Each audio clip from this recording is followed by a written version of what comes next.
नमस्कार, मैं हूं अंकित कुमार। दिसंबर जा रहा है, पर बिहार के एक मध्यम वर्गीय दरवाजे पर क्या छोड़कर जा रहा है? सवाल गहरा है। क्या सचमुच कुछ बदलता है? मुजफ्फरपुर के किसी मोहल्ले में, जहां कोहरा इतना गहरा है कि सामने खड़ा भविष्य भी नहीं दिखता, वहां क्या बदला है? बदला है तो बस सरकारी नौकरी वाली तैयारी की मेज पर रखे किताबों का साल। जो लड़का कल तक रेलवे 2024 की तैयारी कर रहा था, आज चुपचाप उसे पेंसिल से काटकर 2025 लिख रहा है। ये बिहार की मिडिल क्लास की त्रासदी है कि यहाँ उम्र बढ़ती है, अवसर नहीं बदलते। पटना की सड़कों पर और घर की दालानों में क्या बदलता है?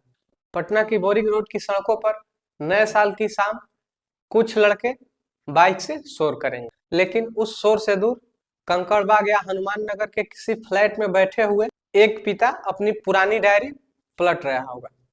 वह पन्ने नहीं पलट रहा, दरअसल पूरे साल हुए अपने खर्चों का भूगोल देख रहा है। पिछले साल भी बिटिया की शादी के लिए जमा की गई रकम उतनी ही थी और इस साल उतनी ही है। बदलता है तो बस उस दूध वाले का हिसाब। बदलती है तो वह घर के बाहर लगी नेम प्लेट, जिस पर अब पेंट और थोड़ा उखड़ गया है। बिहारी मध्यम वर्ग का वह अनंत इंतजार नया साल में आता है तो बिहार के घरों में एक ही चर्चा होती है, इस बार तो वैकेंसी आएगी ना।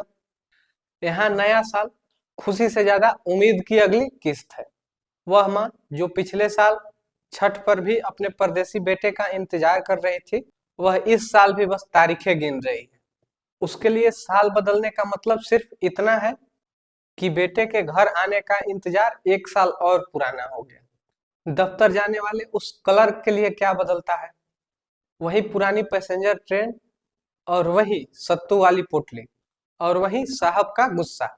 साल बदलने से उनकी सैलरी का डिजिट नहीं बदलता, बस बाजार में तेल और दाल की कीमतें अपनी चाल बदल लेती हैं।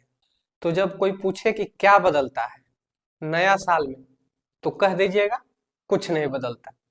यहाँ तो बस कैलेंडर का कागज नया होता है, उस पर लिखी जाने वाली परेशानियां सदियों पुरानी होती है।